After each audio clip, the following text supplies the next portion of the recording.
يهده الله فلا مضل له ومن يضلله فلا هادي له وأشهد أن لا إله إلا الله وحده لا شريك له وأشهد أن سيدنا ونبينا ومولانا محمدا عبده ورسوله الذي أرسله بالحق بشيرا ونذيرا وداعيا إلى الله بإذنه وسراجا وقمرا منيرا فقد قال الله تعالى في كلامه المجيد والفرقان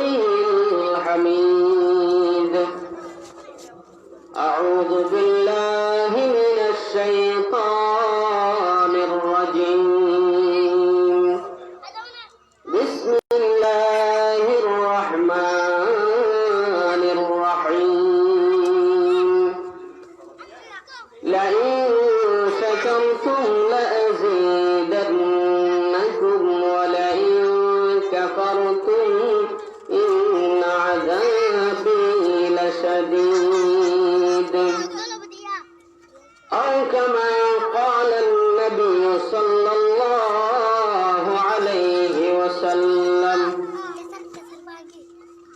كبائر الإشراك بالله وعقوق الوالدين وقتل النفس وشهادة الزور إن الله وملائكته يصلون على النبي يا أيها الذين آمنوا صلوا عليه وسلموا تسليما صلى الله على سيدنا محمد وآله وصحبه وسلم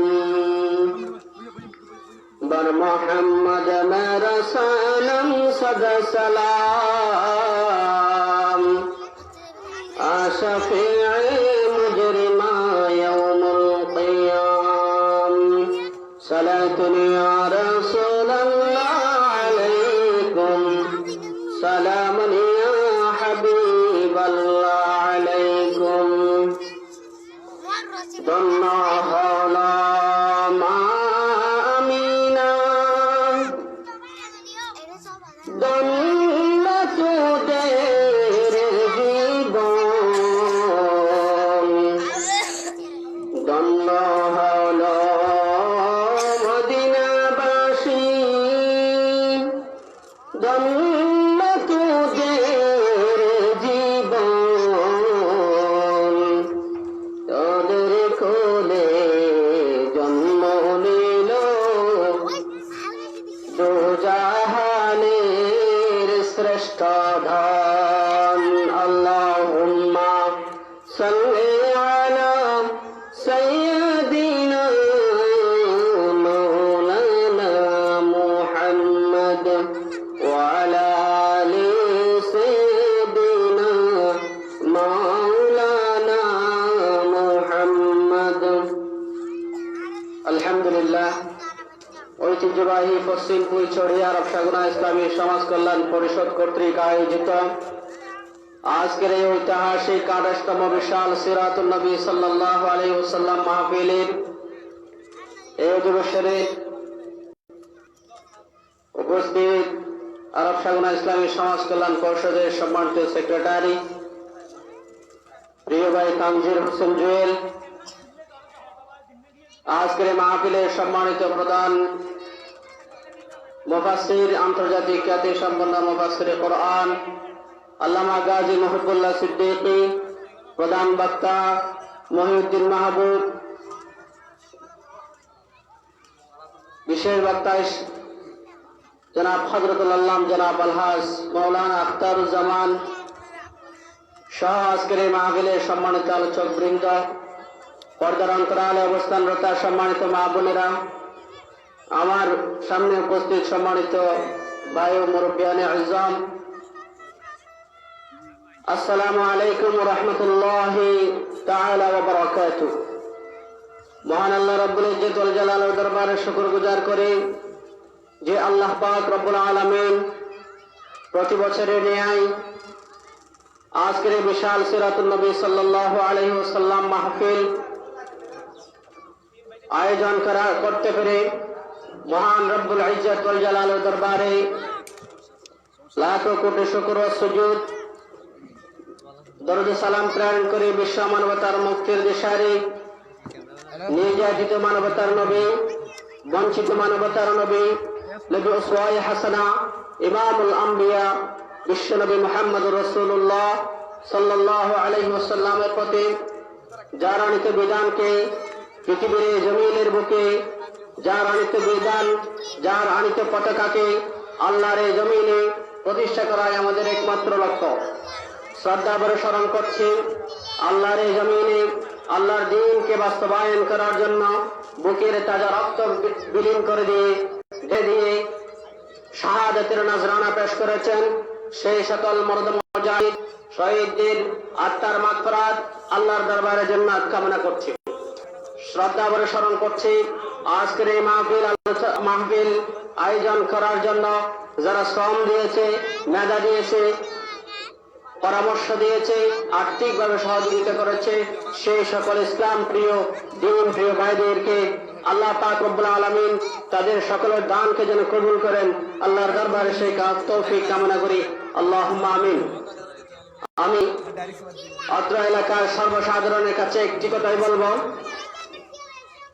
যারা দোকানে বসে আছেন, বাড়িতে বসে আছেন, এই চায়ের দোকান যদি আপনার হায়াত থাকে তাহলে কালকেও থাকবে, আপনার ঘরবাড়ি যদি হায়াত থাকে তাহলে এরপরেও পাবেন, কিন্তু এই সিরাতুন নবী সাল্লাল্লাহু আলাইহি ওয়াসাল্লাম মাহফিল আজকে আপনাদের জন্য, এই সিরাতুন নবী কালকে কিন্তু পাবেন না। হায়াত যদি থাকে, আগামী একটি বছর যদি হায়াত থাকে, হয়তো আমরাও যদি আল্লাহর পাক রব্বুল আলামিন যদি আমাদেরকে তৌফিক দেয়, আমরা যদি আয়োজন করি তাহলে দেখবেন, না হলে আরব সাগরের এই জমিনে এই সিরাতুন নবী আপনারা হয়তো পাবেন না। আগামীতে যেই দিন আসতেছে সেই দিন ইসলামের জন্য বড় হুমকির দিন।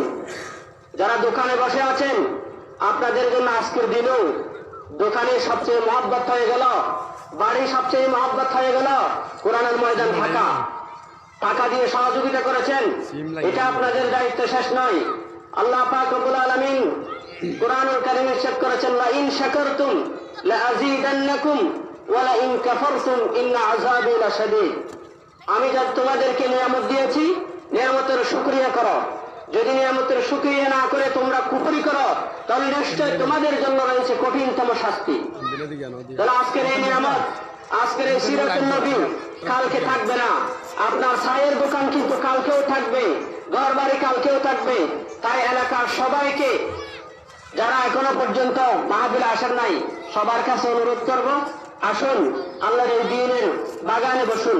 আল্লাহ রাসূল সাল্লাল্লাহু আলাইহি ওয়াসাল্লাম হাদিস শরীফে বলেছেন, যেই জমিনের আসমানের নিচে, জমিনের উপরে যেই জায়গায় আল্লাহর কোরআনের কথা হয়, দ্বীনের কথা হয়, রাসূলের কথা হয়, কোরআনের আলোচনা হয়, নবীর জীবনে আলোচিত হয়, সাহাবায়ে কেরাম জীবনে আলোচিত হয়, শহীদদের জন্য ডাকা হয়, খোদার কসম আল্লাহর জমিনে, আসমানের নিচে, জমিনের উপরে ওই মজলিসের চেয়ে সর্ব উত্তম এবং সর্বশ্রেষ্ঠ মজলিস, এর চেয়ে উত্তম মজলিস আল্লাহর জমিনে থাকতে পারে না। তাহলে এই সিরাতুন নবী, শুধু এই সিরাতুন নবী নয়, এই যে সমস্ত মাহফিল আছে মিলাদুন নবী, সিরাতুন নবী, ইসলাম করে বলা যায় যে সমস্ত মাহফিলগুলোতে আল্লাহর দ্বীনের কথা হয়, কোরআনের কথা হয়, রাসূলের জীবনে আলোচিত হয়, রাসূলের সুন্নাহ আলোচিত হয়, শহীদদের জন্য দোয়া করা হয়, শহীদদের কথা আলোচিত হয়, খোদার কসম আল্লাহর জমিনের উপরে, আসমানের নিচে এর সর্ব উত্তম মজলিস বৈঠক আর হতে পারে না। তাহলে যদি যারা মনে করেন টাকা দিয়েছি এটাই শেষ, আমাদের আর কোনো দায়িত্ব নেই, চায়ের দোকানে বসলেও বসে কিন্তু ওয়াজ শোনা যায়, আপনার বেডরুমে বসেও ওয়াজ শোনা যায়, এবং সেই ওয়াজ কিন্তু আবার বাথরুমে বসেও শোনা যায়। কিন্তু বাথরুমে বসে ওয়াজ শোনা, চায়ের দোকানে বসে ওয়াজ শোনা, বেডরুমে বসে ওয়াজ শোনা, আর মজলিসের নিচে, সামিয়ানার নিচে, তাফসীরুল কোরআন মাহফিলে বসে ওয়াজ শোনা, আসমান আর জমিনে যতটুকু ব্যবধান, এই ওয়াশরুমে বসে, বেডরুমে বসে, চায়ের দোকানে বসে ওয়াজ শোনা তার চেয়ে আরো বেশি ব্যবধান। আল্লাহ জমিনে যে সমস্ত মজলিসগুলোতে কোরআনের কথা আলোচিত হয়, আল্লাহ পাক রব্বুল আলামিন বলেছেন সেই সমস্ত মজলিসগুলোতে, বৈঠকগুলোতে আমরা আল্লাহ পাক রব্বুল আলামিন রহমতের সাকিনা নাজিল করে। তাহলে আমরা যারা সামিয়ানায় এসে বসেছি, আমাদের উপর আল্লাহর রহমত বর্ষিত আছে, আমাদের উপর রহমতের সাকিনা নাজিল হচ্ছে, সুবহানাল্লাহ। সম্মানিত এলাকাবাসী, আসুন এই মাহফিল আপনাদের জন্য, কালকে কিন্তু পাবেন না। আল্লাহর নিয়ামত পেয়েছেন, শুকরিয়া করতে হবে। আপনি সকালবেলায় ঘুম থেকে উঠেছেন, ঘুম থেকে ওঠার পরে আল্লাহ পাক রব্বুল আলামিন আপনার জন্য একটি দায়িত্ব রেখেছেন। আল্লাহ পাক রব্বুল আলামিন আপনাকে সৃষ্টি করেছেন অনর্থক নয়। আল্লাহ পাক রব্বুল আলামিন সূরাতুল জারিয়াতে ইরশাদ করেছেন, ওয়ামা খালাকতুল জিন্না ওয়াল ইনসা ইল্লা লিয়াবুদুন। আমি আল্লাহ পাক রব্বুল আলামিন পৃথিবীতে জিন জাতি এবং মানব জাতিকে সৃষ্টি করেছে একমাত্র আমি আল্লাহ পাক রব্বুল আলামিনের ইবাদতের জন্য।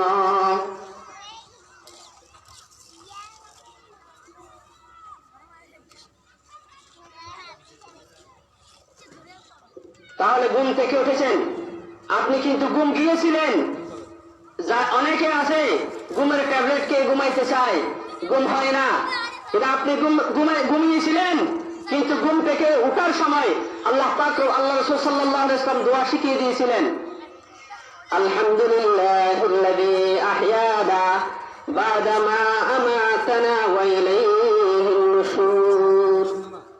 রব্বুল আলামিন, আমি মৃত্যুবরণ করেছিলাম, তুমি আল্লাহ আমাকে আবার জীবিত করেছ, মৃত্যু থেকে জীবিত করেছ, সেটার শুকরিয়া স্বরূপ আল্লাহ রাসূল সাল্লাল্লাহু আলাইহি ওয়াসাল্লাম শিখিয়ে দিয়েছিলেন, আলহামদুলিল্লাহ,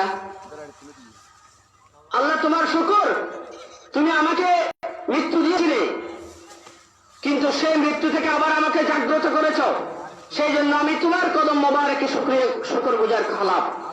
এখন আমাদের সমাজে আছে 70 বছর হায়াত, যদি জিজ্ঞেস করা হয় ঘুম থেকে ওঠার সময় আল্লাহ রাসূল সাল্লাল্লাহু আলাইহি ওয়াসাল্লাম কি দোয়া শিখিয়ে দিয়েছিলেন, বলতে পারবে না। এমন 95% জন লোক আছে। আপনার জীবন ব্যর্থ, ঘুম গিয়েছিলেন, কিন্তু ঘুম থেকে ওঠার সময় যে আল্লাহ পাক রব্বুল আলামিনের শুকর গুজার করতে হয়, সেই জিনিসটি কিন্তু আপনি শিখতে পারলেন না, হায়াত জিন্দেগি শেষ করে দিয়েছেন। নিজেকে প্রশ্ন করুন, ঘুম থেকে ওঠার পরে আপনার দায়িত্ব কি? আল্লাহ পাক রব্বুল আলামিন আপনাকে সৃষ্টি করেছেন ইবাদতের জন্য। ঘুম থেকে ওঠার পরে সালাতুল ফজর,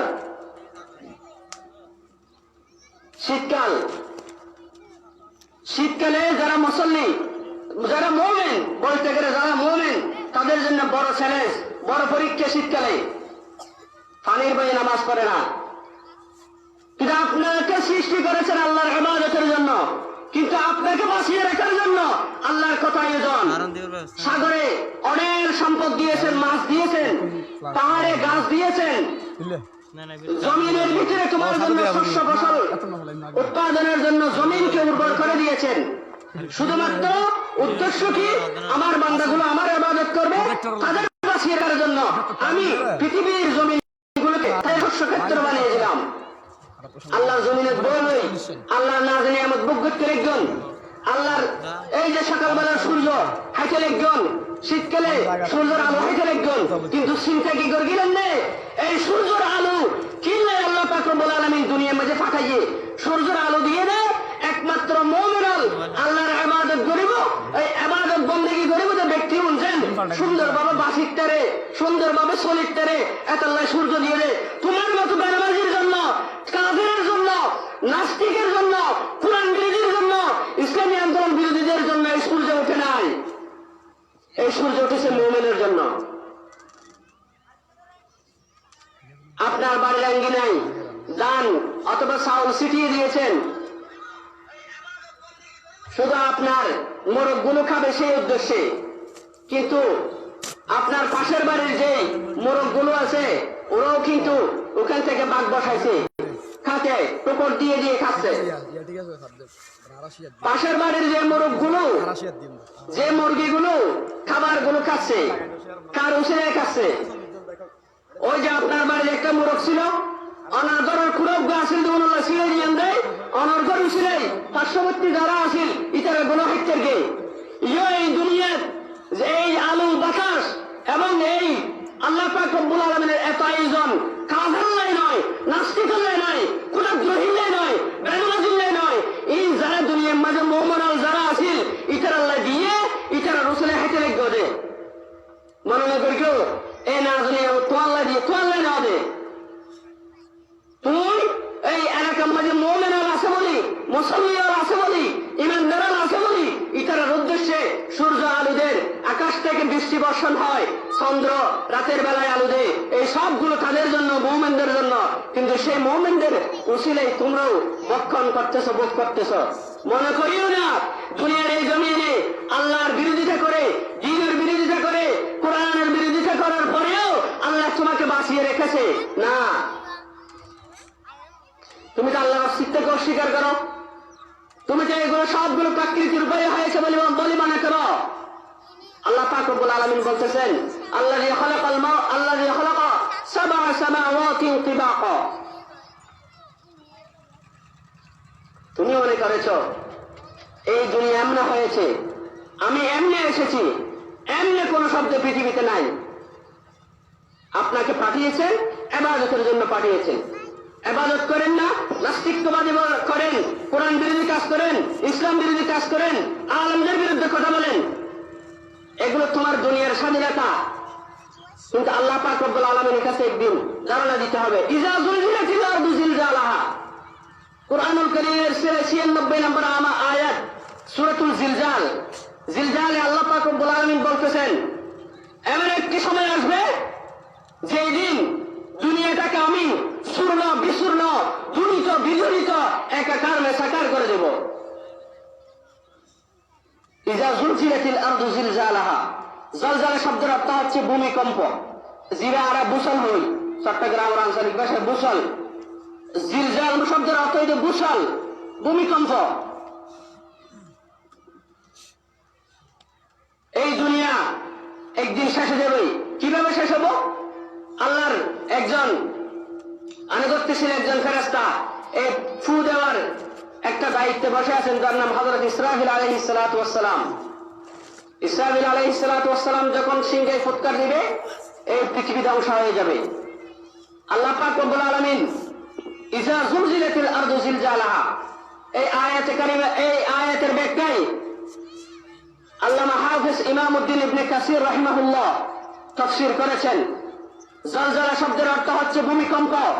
পৃথিবীটাকে আল্লাহ এমন ভাবে ঝাঁকি দিবে, তার উদাহরণ টেনেছেন একজন পূর্ণ যৌবন একজন ব্যক্তি ক্রিকেট খেলার একটি বলকে নিয়ে নিজের মনের ইচ্ছায় যেভাবে চায় ঝাঁকাইতে পারে, নাচতে পারে, চাপতে পারে।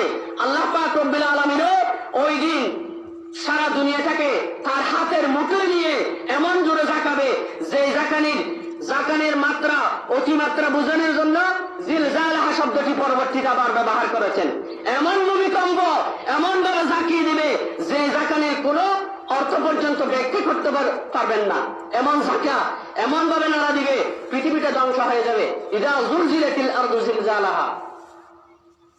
2 নম্বর আয়াতে কারিমায় আল্লাহ পাক রব্বুল আলামিন বলতেছেন, ওয়া আখরাজাতিল আরদু আসফালাহা, জমিন তার ভিতরে যে সমস্ত যা কিছু আছে সব কিছু উপড়ে দিবে, ভূমি করে দিবে। জমিনের নিচে যত কিছু আছে সব কিছু বের করে দিবে। আল্লামা হাফেজ ইমামউদ্দিন ইবনে কাসির তাফসীর ইবনে কাসিরে এই আয়াতের 3টি ব্যাখ্যা করেছেন। ওয়া আখরাজাতিল আরদু আসফালাহা, 1 নম্বর ব্যাখ্যা হচ্ছে জমিনের ভিতরে পৃথিবীর সৃষ্টির সূচনা লগ্ন থেকে কিয়ামত পর্যন্ত যত মানুষ মৃত্যুবরণ করেছে, যত মানুষ দুনিয়া থেকে বিদায় হয়েছে, সব মরা লাশগুলো বের করে দেবে। এখন এই কথাগুলো যদি বলা হয়, তো যারা নাস্তিক, যারা আল্লাহ মানে না, তারা বলবে পৃথিবী সৃষ্টি হয়েছে 10,000 20,000 বছর আগে, লক্ষ লক্ষ কোটি কোটি বছর আগে। ওই পৃথিবী সৃষ্টি হওয়ার পরে যে মানুষগুলো মরেছে তাদের তো কোনো হাড্ডিও খুঁজে পাওয়া যাবে না। এই মানুষগুলোকে কিভাবে আল্লাহ পাক রব্বুল আলামিন কিয়ামতের দিন উত্তোলন করবে? ওয়াখরাজাতিল আরদু আসফালাহা, এই আয়াতে কারিমায় আল্লামা ইবনে কাসির বলেছেন, আল্লাহ পাক রব্বুল আলামিন যখন কুন ফায়াকুন বলবে, তখন পৃথিবীর সমস্ত মৃত্যু দুনিয়া সৃষ্টির পর থেকে কিয়ামত পর্যন্ত যত মানুষ আছে, সব মানুষগুলো শ্মশান কোলা থেকে, কবরস্থান থেকে, সাগর থেকে, পাহাড় থেকে, যে যেখানে দাফন হয়েছে, কবরস্থ হয়েছে, সকল মানুষগুলো উঠে উঠে কিয়ামতের ময়দানের দিকে হাঁটতে থাকবে। ও নাস্তিকরা, তোমরা মনে করিও না পৃথিবীর বয়স লক্ষ লক্ষ কোটি কোটি বছর হয়েছে, যারা মৃত্যুবরণ করেছে তাদেরকে খুঁজে পাওয়া যাবে না। তোমরা বোকার স্বর্গে বাস করতেছো। আল্লামা হাফেজ ইমামউদ্দিন ইবনে কাসির রাহিমাহুল্লাহ বলেছেন, আল্লাহ পাক রব্বুল আলামিন শুধু কুন ফায়াকুন বলার সাথে সাথে সকল মৃত মানুষগুলো উঠে কিয়ামতের ময়দানের দিকে হাঁটতে থাকবে। 2 নম্বর ব্যাখ্যা করেছেন, পৃথিবীর যত শব্দ পৃথিবীর সৃষ্টির পর থেকে পৃথিবী শেষ হওয়া পর্যন্ত মানুষের মুখ থেকে যত ধরনের কথা বের হয়েছে, সমস্ত কথাগুলো জমিনের বিভিন্ন দুনিয়ার বয়সের কারণে, বিভিন্ন পরিস্থিতির কারণে যে কথাগুলো জমিনে ছাপা পড়েছে, সেই সমস্ত কথাগুলো জমিন বের করে দিবে। তৈরি 10,000 বছর আগে আয় যে হতাগিন হই কিয়ামতের ময়দান, আল্লাহ পাক রব্বুল আলামিন ওই হতাগিন তো বের করে দিব। সুবহানাল্লাহ।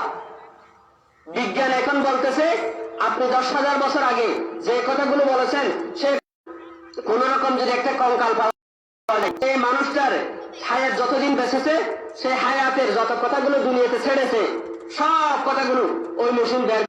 আল্লাহ পারে, আল্লাহ পারবে। দুঃখ করার কোনো কারণ নাই। কাউকে গালি দিয়েছ, কারো বিরুদ্ধে মিথ্যা সাক্ষী দিয়েছ, তোমার মিথ্যা সাক্ষীর কারণে কোন ব্যক্তির ফাঁসি হয়, কোনো দুঃখ নাই। আপনার সেই মিথ্যা সাক্ষী, আপনার সেই সবাই সাক্ষী কিয়ামতের ময়দানে এই জমিন আপনার বিরুদ্ধে সাক্ষী দিবে, আপনার কথাগুলো বাহির করে দিবে, জাহির করে দিবে।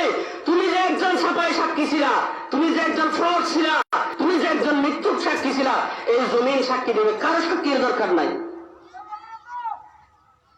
আপনার কাছে যে 2 জন থাকার কথা বলা হচ্ছে, এই ফেরেশতা হয়তো আপনি বিশ্বাস নাও করতে পারেন, কোন সমস্যা নেই, নো প্রবলেম। ফেরেশতা যে আছে, আপনার দৈনন্দিন প্রতি সেকেন্ডের হিসাব যে রেকর্ড করা হচ্ছে, ওই জিনিসটা আপনি নাও মানতে পারেন, তাতে কোনো দুঃখ নাই। কিন্তু কিয়ামতের ময়দানে ওয়াখরাজাতিল আরদু আসফালাহার ব্যাখ্যা এসেছে, আপনার সমস্ত কথা জমিন বের করে দেবে। ইনারা জেনে মুতুন গালতি জেলে জেলে হইদি কিয়া ট্যাক্স নাই, মনে করি যে হঠাৎ হয়ে দিবে যার গই, কিন্তু কে কোরআন আয়াত হওয়া দিবে না। স্যার এটা পৃথিবীর ভিতরে আছে, এটা কালার আবর্তনে মাটির নিচে সাদা হয়ে, কিন্তু কিয়ামতের দিন তোমার বয়স, তোমার হতা আল্লাহ পাক রব্বুল আলামিন বাইরে খালিয়ে নিব। সুবহানাল্লাহ। ও দুনিয়ার মানুষ, আজকে থেকে কথা বলার সময় আপনার জিহ্বাকে সংযত করো, করোনার সময় জিহ্বাকে সংযত করো, না হলে কিয়ামতের ময়দানে তুমি যে কথাগুলো বলেছ, সেই কথাগুলো রেকর্ড করে তোমাকে শোনানো হবে। 3 নম্বর ব্যাখ্যা, এই আয়াতের 3 নম্বর ব্যাখ্যা হচ্ছে, ওয়াখরাজাতিল আরদু আসফালাহা, জমিনের নিচে যে সমস্ত স্বর্ণের পাহাড়, রৌপ্য, মুক্তা, যে সমস্ত সম্পদ মাটির নিচে লুকায়িত আছে, মাটির নিচ থেকে সমস্ত সম্পদগুলো পৃথিবীর বুকে বের করে আনা হবে। অবাধি একখানা হচ্ছে স্বর্ণের লাই, হত মারামারি। কিয়ামতের ময়দানে মানুষ যখন উঠে, কিয়ামতের ময়দানের দিকে হাঁটতে থাকবে, হেঁটে হেঁটে যাওয়ার সময় দেখবে তার পায়ের নিচে স্বর্ণ, তার পায়ের নিচে কারি কারি টাকা, তার পায়ের নিচে মণিমুক্তা, কিন্তু সেই মণিমুক্তা স্বর্ণের দিকে ভ্রুক্ষেপ করার মতো তার কোনো সময় নাই। সম্পদের এত প্রাধান্য দিবেন, মনে করেন যে সম্পদ জাপ্ত আছে আর সম্পদ ছাড়া যখন আছে যেন মানুষই নয়। ও সম্পদশালী ব্যক্তি, তোমার ব্লাড এবং সম্পদ যার নাই, যে ভূমিহীন, তার ব্লাড দিয়ে একটু টেস্ট করে দেখো, তার রক্তের ভিতরে হিমোগ্লোবিন আছে, তোমার রক্তের ভিতরে হিমোগ্লোবিন আছে। ও জমিদার, ও ক্ষমতাশীল ব্যক্তি, তোমার রক্তের কালার যেমন লাল, ওই যে ফুটপাতে যিনি ঘুমায় তার রক্তের কালারও লাল।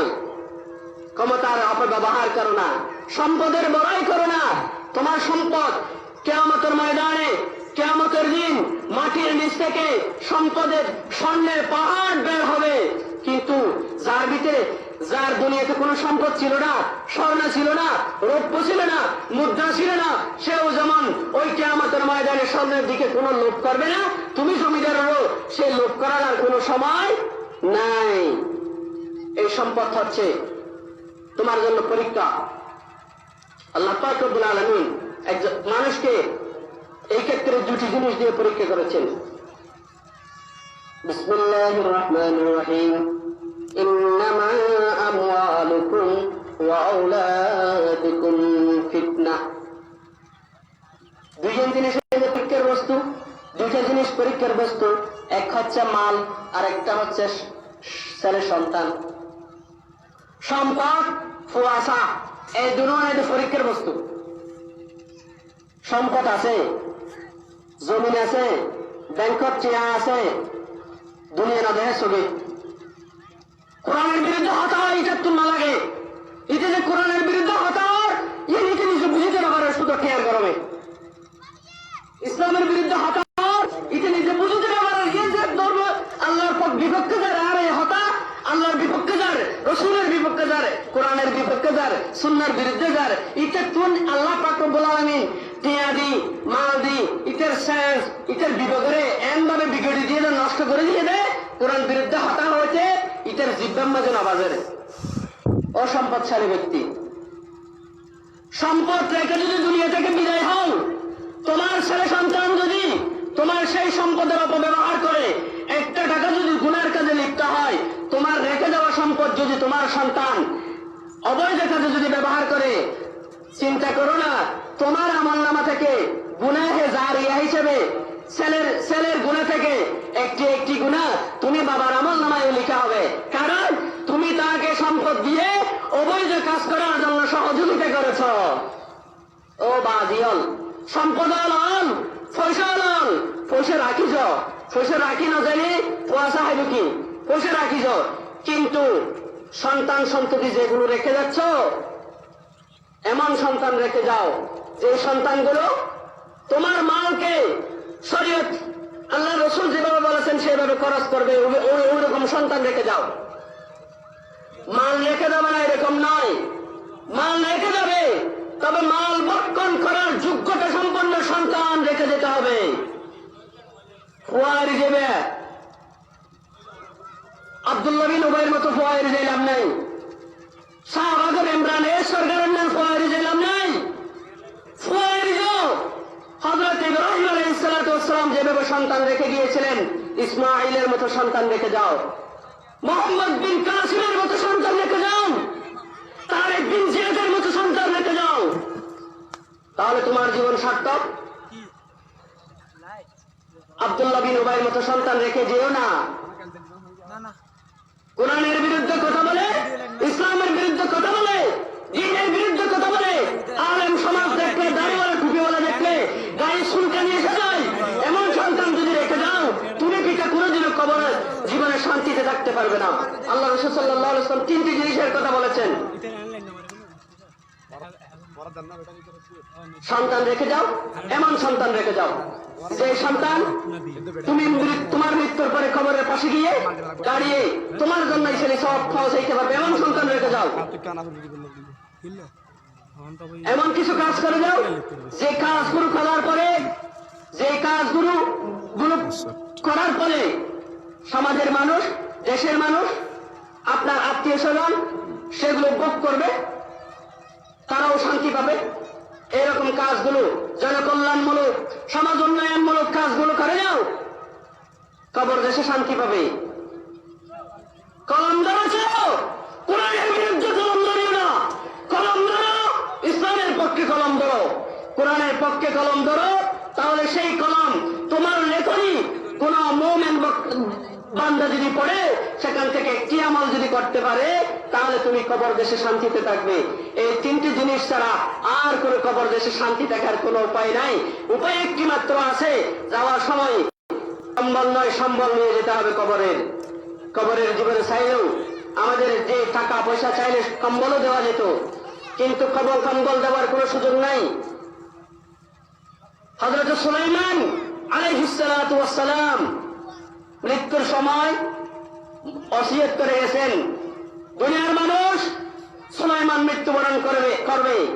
মৃত্যুবরণ করার সময় তোমরা যখন আমাকে কাপড় দাফন দিবা, কাপড়ের বাহিরে আমার হাতগুলো বের করে দিও। প্রশ্ন করা হয়েছিল, আমিরুল মুমিনিন, হাতগুলো তো বাহির করে দেওয়ার মতো কোন সিস্টেম আল্লাহ রাসূল রেখে দেন নাই, আপনি সুলাইমান আলাইহিস সালাতু ওয়াস সালাম হাতগুলো বের করে দেওয়ার জন্য ওসিয়ত করতেছেন কেন? আল্লাহর পয়গম্বর বলতেছেন, পৃথিবীতে রাজত্ব পেয়েছি, সাথে সাথে নবুয়ত পেয়েছি আমি সুলাইমান, কিন্তু জাতিকে একটি জিনিস শিক্ষা দিতে চাই, যে সুলাইমান আলাইহিস সালাতু ওয়াস সালাম পাখির সাথে কথা বলতে পারত, বাতাসের সাথে কথা বলতে পারত, সাগরের পানির সাথে কথা বলতে পারত। পিঁপড়ার ভাষা সুলাইমান বুঝতো, পাখির ভাষা বুঝতো, সমুদ্রের পানির ভাষা বুঝতো। এমন পয়গম্বর হযরত সুলাইমান আলাইহিস সালাতু ওয়াস সালাম বলতেছেন, দুনিয়ার মানুষকে একটি জিনিস শিক্ষা দেওয়ার জন্য সুলাইমানের হাতগুলো বাহিরে রাখার জন্য বলতেছি। সেই কাজ হচ্ছে, আল্লাহর পয়গম্বর ছিলাম এবং নবুয়ত প্রাপ্ত একজন নবী ছিলাম এবং পৃথিবীর ক্ষমতাধর একজন নেতা ছিলাম, তারপরও সুলাইমান মৃত্যুর সময়, কবরে যাওয়ার সময় সাদা কাপড়ের কাপড় ছাড়া কিছু নিতে পারে নাই। সুলাইমান আলাইহিস সালাতু ওয়াস সালাম যে কবরে যাওয়ার সময় কোনো কিছু নিলেন না, সেই জিনিসটি বোঝানোর জন্য, জাতিকে সেই জিনিসটা শিক্ষা দেওয়ার জন্য আমি তোমাদেরকে ওসিয়ত করে যাচ্ছি, আমাকে যখন কাপন দাপন দিবা, কাপনের বাহিরে সুলাইমানের হাত দুটো বের করে দিও, যাতে যাতে শিক্ষা নিতে পারে একজন পয়গম্বর, একজন পৃথিবীর শ্রেষ্ঠ ক্ষমতাশালী ব্যক্তি কবরে যাওয়ার সময় খালি হাতে চলে গেছে। সুলাইমান আলাইহিস সালাতু ওয়াস সালাম যারা শূন্য গিয়ে, কিন্তু সুলাইমানের জীবনীতে, আমাদের জিন্দেগিতে শূন্য ছিল না। সুলাইমানের জীবনে ছিল আমাদের জিন্দেগিতে ভরপুর। জান্নাতুল জাবিল্লাহ, যেদিন আমালত দরকার আছে, যেদিন সওয়াবের দরকার আছে, হযরত সুলাইমান আলাইহিস সালাতু ওয়াস সালামের জীবনে তার চেয়ে কোটি কোটি গুণ বেশি সওয়াব ছিল। কিন্তু আপনারা যাওয়ার সময় কবরে বড় বড় গাছ দেয়, এখন বড় বড় গাছ, আগে দিতে বাঁশ, এখন দেয় গাছ। সামনে হয়তো চিন্তা করতেছি, যদি মনে হয় লোহা দিয়ে ফিলে জমা দিব, পাক্কা করে দিব, ভালো লাগে। বড় বড় ফিসা বলার খবর পাক্কা করে দেখা যায় ইউটিউবত। আল্লাহ বৈজ্ঞানিক টিউব বৈজ্ঞানিক এলাইতে বাজি ইউটিউব ইবের ভিতরে না দেখিস নেই, মাশাআল্লাহ। খালি অনার মন মস্তিষ্কের কি করা দে, ফ্রেশ করা দে, চোখরে লজ্জা, চোখরে হেফাজত করা দে। যদি চোখরে হেফাজত গরিবদেরও এই টিউব জীবে নিয়ে ইউটিউব, যদি চোখরে হেফাজত করি আমাদের উদ্দেশ্যে ইউটিউবে ঢুকতে পারো, তাহলে জান্নাতে যাওয়ার জন্য ফাঁকি ওখানেই খুঁজে পাবে। সুবহানাল্লাহ। কিন্তু আমাদের যুব সমাজ এই ইউটিউবে দেখে কি, আল্লাহ পাক রব্বুল আলামিন ইউটিউবের যৌনতার করল গাছ থেকে আমাদের যুব সমাজকে বাঁচাও। সম্মানিত হাজিরিন, আল্লাহ পয়গম্বর সুলাইমান আলাইহিস সালাতু ওয়াস সালাম শূন্য থেকে হয়তো সুলাইমান আলাইহিস সালামের কবরত দিবের সময় এই ডর 2 ইঞ্চি 3 ইঞ্চি ওয়ালা ডাড়া গাছ দিয়ে বলে আমার আর সমাজে তখন আর ঘুরে দেখতে দেখলে বাঁশ দিতে বাঁশ এখন এই মসজিদ ইমাম হিসেবে আছি এই দিয়ে যাতে ডাঁড়ো ডাঁড়ো গাছ বাঁশ গাছ এগুলো আপনার কোনো কাজে আসবে না। এই বাঁশ দিয়েছেন গাছ দিয়েছেন কবরে ঢুকিয়ে দেওয়ার পরে আল্লাহ পয়গম্বর হযরত মুহাম্মদ রাসূলুল্লাহ সাল্লাল্লাহু আলাইহি ওয়াসাল্লামের মেয়ে খাতুনে জান্নাত জান্নাতের রমণীদের সরদারিনী যিনি হযরত ইমাম হাসান রাদিয়াল্লাহু তাআলা আনহুর আম্মা জান ওনাকে যখন কবরস্থ করা হয়েছে হযরত আবু যর গিফারি রাদিয়াল্লাহু তাআলা আনহু কবরের মাটিকে জিজ্ঞেস বলতেছেন, ও কবরের মাটি, আজকে তোমার ভিতরে যাকে রেখে যাচ্ছি তুমি কি তাকে চিনো? কবরের মাটি, তোমার ভিতরে আজকে যাকে রেখে যাচ্ছি তুমি কি তাকে চিনো? তিনি হচ্ছেন বিশ্ব নবী মুহাম্মদুর রাসূলুল্লাহ সাল্লাল্লাহু আলাইহি ওয়াসাল্লামের কন্যা। তিনি হচ্ছেন হযরত আলী কাররামাল্লাহু তাআলা আনহুর স্ত্রী। তিনি হচ্ছেন জান্নাতের যুবকদের সরদার হযরত ইমাম হাসান হুসাইন রাদিয়াল্লাহু তাআলা আনহুর আম্মা জান। খবরদার কবরের মাটি, এই মহিষী নারীর জন্য সাথে তুমি এমন আচরণ করিও না যে আচরণের কারণে খাতুনে জান্নাত কষ্ট পাবে, রাসূলের মেয়ে কষ্ট পাবে, জান্নাতের যুবকদের সরদার হযরত ইমাম হুসাইন রাদিয়াল্লাহু তাআলা আনহুর আম্মা জান কষ্ট পাবে। এমন আচরণ তুমি করিও না, কারণ তোমার ভিতরে যাকে রেখে যাচ্ছি উনি পৃথিবীর জমিনে সর্বশ্রেষ্ঠ একজন রমণী। মাটির ভিতর থেকে আওয়াজ এসেছে, হযরত আবু যর গিফারি, আমি কবরের কোন সক্ষমতা নাই, তবে আমার ভিতরে যে আসবে আসার সময় যদি এইখানে থাকার জন্য শান্তিতে বসবাসের জন্য যে সম্বলের কথা বলা হয়েছে আমল সালেহ, সে আমল সালেহ নিয়ে যদি আসতে পারে আমি কবরের মাটি তাকে সালাম দিব, সুসংবাদ দিব। কিন্তু আমল ছাড়া যদি আমার ভিতরে আসে, আমার যে দায়িত্ব আল্লাহ আমাকে যে দায়িত্ব দিয়েছেন সেই দায়িত্ব পালন করতে আমি কিঞ্চিত পরিমাণ পিছপা হব না। তা অনেকে হাতুনে জান্নাতে তোর দামিয়ে যান নাই, তো তুই কি খবর দেবেন বই ঠিক করে মগরিবের আজান আসর আজান দিলে তোমার তো সাহায্য হচ্ছে না এলো, তুই হন চিরাইয়ের খবর দেবেন বই ঠিক করে। আর নিজেরা মুসলমানও দাবি করে আরব সাগরের মানুষের বিশেষ করে হই, ও আরব সাগরের মানুষ আর বাপ আর চাষা আর মার দাদারও বাড়ি ওঠে আর নানারও বাড়ি ওঠে এত ব্যাগ গুণার হই কি লই জান্নাত যাবেন বই ঠিক নিজের একটা প্রশ্ন করা না দিয়ে জান্নাত যাইবুল্লাহ যেই সমস্ত আমলের দরকার আছে এই আমলের মাঝি হুয়ান আমল তোমার ভিতরে জোগাড় হইয়ে যে আমল উড়ুয়ার বদ দিয়ে রে তুই এই নৌকা ফারিত করবি, এই মহাসাগর সমুদ্র ফারিত করবি ভাল লাগে আজিয়ে বালেগনের পরে 12 বছর হায়াতে জিন্দেগিতে বাদ দিয়ে গেলাম, এই 12 বছর বা পরে আর ডিরেকশন মনোনা করবে দে আবার শেষে দিয়ে দিলে পাল্লা শুরু যেদিন বাদ দিয়ে 12 বছর আবার দিয়ে কিছু না দিন নেতুর গিয়ে এই বাদ দিন হাতে যৌবনের তারুণ্য যখন ছিল না তখন বাদ দিয়েছিল, গুনাহ করলে গুনাহ হতো না, তুমি সব গুনাহ বুঝো না তখন বাদ দিয়েছে। 12 থেকে যখন তুমি 13তে পদার্পণ করেছ তোমার কাঁধে দুজন ফেরেশতা এই যে 12 বছর কলম এবং খাতা নিয়ে এসেছিল সাথে, কিন্তু কলমের শাক কোলে নেই। কিন্তু 12 বছর তুমি যখন যুবক হয়েছ, তুমি যখন গুনাহ সব দুনিয়ার এই সবগুলো বুঝতেছ, তখন তোমার আমল নেওয়া শুরু হয়েছে, লেখা শুরু হয়েছে। ওখান থেকে কবরস্থ হওয়া পর্যন্ত সবগুলো এই সূরাতুল জিলজালের 2 নম্বর আয়াতে বলেছেন ওয়াখরাজাতিল আরদু আসকালাহা, এই তোমার আমলনামা মাটির ভিতর থেকে বের হবে। ও আরব সাগরের মানুষ হল কি রে জান্নাতুল জামিল্লা বৈঠিকন জান্নাতুল জামিল্লাই জান্নাতের সামান জোগাড় করেন কিয়ামতের ময়দানত। قال رسول الله صلى الله عليه وسلم أول ما يحاسب به العبد يوم القيامة الصلاة। কিয়ামতের ময়দানে আল্লাহ পাক রব্বুল আলামিন সর্বপ্রথম প্রশ্ন করবে মানুষের কাছে নামাজের প্রশ্ন, নামাজ পড়েছিলে কিনা। 5 ওয়াক্ত যদি নামাজ না পড়ো, 1 নাম্বার প্রশ্ন যদি তুমি আটকে যাও, সামনের দিকে যাওয়ার কোনো সম্ভাবনা নাই। নামাজ না পড়িয়ে রে জান্নাতে যাবে বলে বই থেকে মুসলমান দাবি করে দেয়। এলে নির্লজ্জ বেহায়া আল্লাহ জমিনত আল্লাহ পাক রব্বুল আলামিন লাইকে দিয়ে নেব। বেনামাজি যে মুসলমান দাবি করে,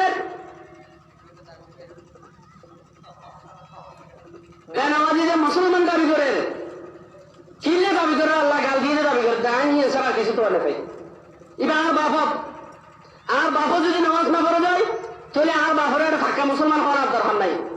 ফুয়া সাবই, ফুয়া মৌলভী সাহেব, ফুয়া ফিসিয়াব, ফুয়া মুহাদ্দিস, ফুয়া শাইখুল হাদিস, ফুয়া ফুয়া দিতে না তো ফুয়া এফার করে মিলিয়ে বলে হদের জানাব সাবনি এক গ্রুপে বলে এক গ্রুপ কানে আবু সাহেব বাড়ি তিনবো না, আবু সাহেব বাড়ি তিনবো।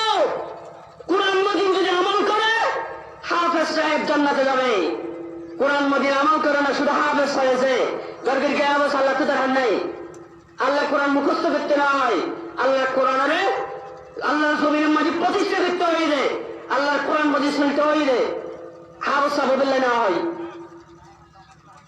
মনে করে দাও সাউনি আর ফুয়া ফারা না থাকবেন বই তো ফুয়া বাচ্চাদের তো 20 বছর, এটা 5 বছর আর সাবতে দিয়ে আজ তো 12 বছর বাদ দিবি নেই, ইতে বাচ্চাদের আর 8 বছর, তুই 74 বছর হাইস বুড়া 74 বছর আমার গুণা করে কিছু কিলে বয় রসুন করিতে হাঁড়ার ট্যাং দিয়ে জান্নাতে যাবে না চিন্তা করার। হাফেজ সাহেব জান্নাতে যাবে না, একটা কথা গ্যারান্টি দিলাম। ওই হাফেজ যদি কোরআন এবং সুন্নাহর ভিতরে না থাকে, আল্লাহর কোরআন রাসূলের সুন্নাহ অনুসরণ না করে, খোদার কসম হাফেজ সাহেব জান্নাতে যাবে না। কোরআন শরীফের ফিসুদ্দি হদিন বাংলা লেখা আছে সাইয়ুন, বিশেষ করে হাফেজি কোরআন এমদাদিয়া লাইব্রেরির কোরআন শরীফ জুন আছে, যারা অন্তরে গণিতের হদ্দি এমদাদিয়া লাইব্রেরির কোরআন শরীফের শুরুর দি লেখা আছে। ওই সমস্ত ওই হাফেজে কোরআন যদি আদায় হাদিসের আল্লাহ পাক রব্বুল আলামিন নূরের টুপি ফাড়াই দেব, নূরের হাদিস কিন্তু ঠিক আছে, কিন্তু ওই হতার না হয়। হাফেজ সাহেব যদি হাফেজ হওয়ার পরে আল্লাহর কোরআন রাসূলের সুন্নাহ অনুযায়ী যদি জীবন যাপন করে, কিয়ামতের ময়দানে ওই হাফেজ সাহেবকে নূরের টুপি পরাই দেবে।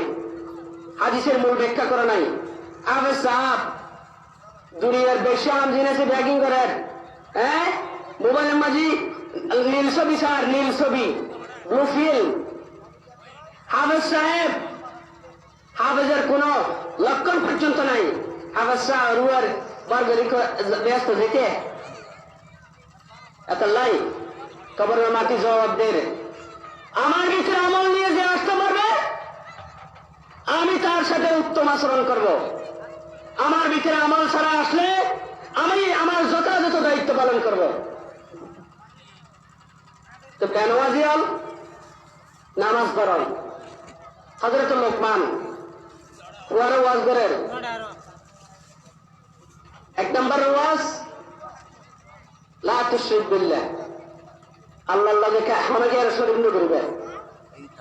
সূরা লোকমানত ওয়ারে ওয়াজ করে যে সূরা লোকমানে হযরত লোকমানে আরেকটা ওয়াজ ইয়ে নেই রে নামাজ না ছাড়বে। তো লোকমান তো একজন বলিয়া না,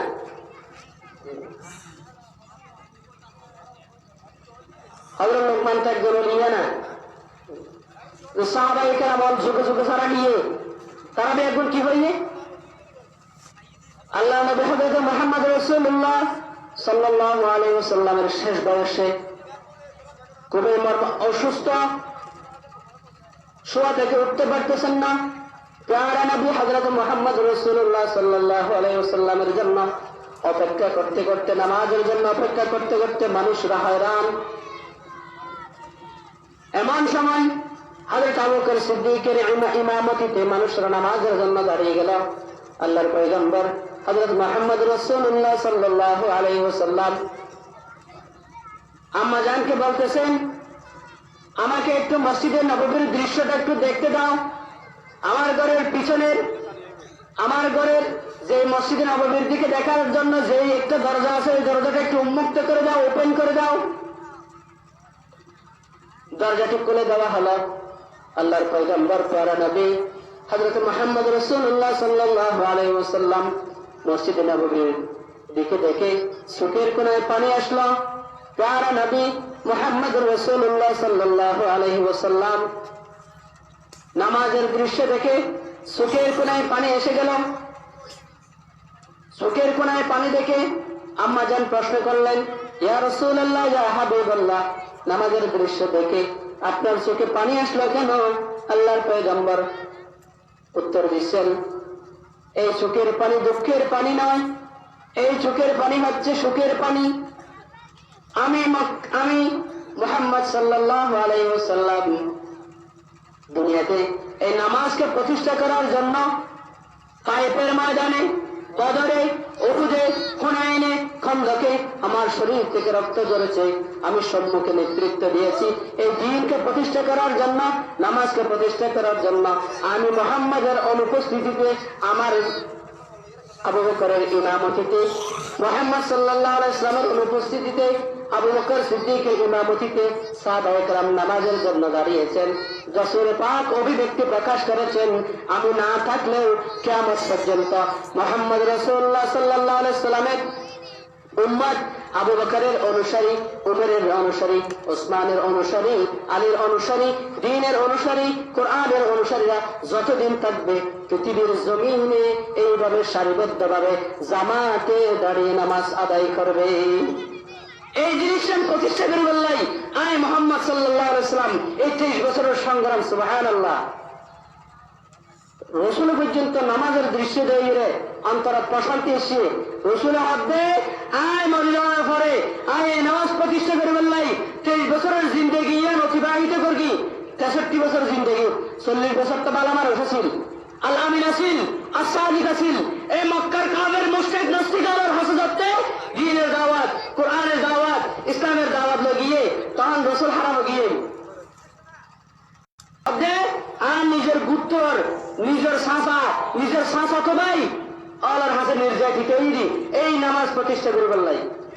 আজকের এই নামাজের দৃশ্য দেয় আয় রাসূল সাল্লাল্লাহু আলাইহি ওয়াসাল্লামের মন ভরে গিয়ে আর রসুলের আশেক দাবি করি, আশেক রসুল দাবি করি। কিন্তু ওদের রবিউল আউয়ালের 12 তারিখ আইলি জশ্ন জুলুসের জায়গায় দিন এনে ব্যাঙ্গারির উপর, গাছের উপর, ছাদের উপর উজু আসে না আল্লাহ করতে দিনভর মিছিল করিয়ে একদম নাসরুল এই আশেক রসুলের প্রমাণ দিলে গাছের আঘাত, আশেক রসুলের প্রমাণ দিয়ে ছাদের উপর গাছ, বাঁশের ছাদের উপর রসুলের সাহাবী কিবা আছে গাছের উপর, গাছের ছাদের উপর আশেক রসুলের প্রমাণ দিন। আশেক রসুলের প্রমাণ দিয়েছেন বদরের ময়দানে, রসুলের সাহাবীরা আশেক রসুলের প্রমাণ দিয়েছেন উহুদের ময়দানে। আর আশেক রসুল প্রমাণ দিচ্ছি গরুগ্রস্ত গরদানি নিজে হাইরে, গরুগ্রস্ত গরদানি নিজে হাইরে বলে আশেক রসুল রবিউল আউয়ালের ফাঁকিয়া বলে 12 তারিখ ফাঁকিয়া হইলে নিজে হাইলেন। কিন্তু এই রবিউল আউয়ালের 12 তারিখ আমাদের জন্য সুখের দিন, আমাদের জন্য আবার বড় কষ্টের দিন। এই দিন আমাদের পেয়ারা নবী দুনিয়াতে আগমন করেছেন, এই দিনেও আমাদের পেয়ারা নবী দুনিয়া থেকে বিদায় নিয়েছেন। আগমন করে কি শিক্ষা দিয়েছেন? আগমন করে আমাদেরকে জান্নাত পর্যন্ত নেওয়ার শিক্ষা দিয়েছেন। দুনিয়া থেকে বিদায় হয়ে তিনি আমাদেরকে কি শিক্ষা দিয়েছেন?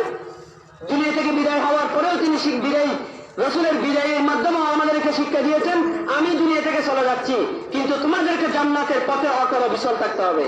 সম্মানিত হাজিরিন, আদালত পেরিয়ে আয় এলাকাবাসীর কাছে কেন আবেদন করলাম মাহফিলে তাইরে বললেন আর 5 ওয়াক্ত নামাজ তাইয়েন, 5 ওয়াক্ত নামাজ তাইয়েন, 5 ওয়াক্ত নামাজ তাইয়েন। এই নামাজ ছাড়া জান্নাতে যাওয়ার অনুমত নাই, নামাজ ছাড়া জান্নাতে যাওয়ার অনুমত নাই।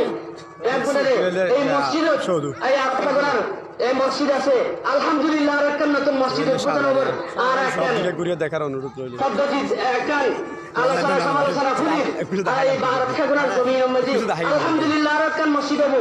এই মসজিদ শুধু বাড়ি ফেলা এলে হবো, মসজিদের হক হয়ে যায় পার্শ্ববর্তী মুসল্লি যারা আছে তারা যাইয়ে মসজিদের মাঝে নামাজ উপস্থিত হন ইয়েনে যে মসজিদের হক এতাল্লাই আজিয়াল এলাকাবাসী হলেন হাত দিয়ে হন হাত দিয়ে হন একদম করজোরে হন নামাজ তাইয়ুন বাইনাল আবদি ওয়া বাইনাল কুফরি তারকুস সালাত মুসলমান মুমিন এবং কাফেরের মাঝখানে যে পার্থক্য যে নামাজ জানিয়ে পড়া জিতে পারে এটা যে নামাজ না পড়ে তুমি যদি নামাজ না পড়ো তোমার আর জানিয়ে পড়া আর মুসলমান পড়ার ভিতরে কোনো ডিফারেন্স নাই আল্লাহ পাক রব্বুল আলামিন সর্বপ্রথম যে সমস্ত আলোচনা হয়েছে ওখান থেকে আমাকে আমল করার তৌফিক দান করুন যারা শুনেছেন তাদেরকে যেন আল্লাহ পাক রব্বুল আলামিন আমল করার তৌফিক দান করে সেই আশাবাদ ব্যক্ত করে আমি আমার আলোচনা করে শেষ করছি আখির দাওয়ানা আলহামদুলিল্লাহি রাব্বিল আলামিন আসসালামু আলাইকুম ওয়া রাহমাতুল্লাহি তাআলা ওয়া বারাকাতুহু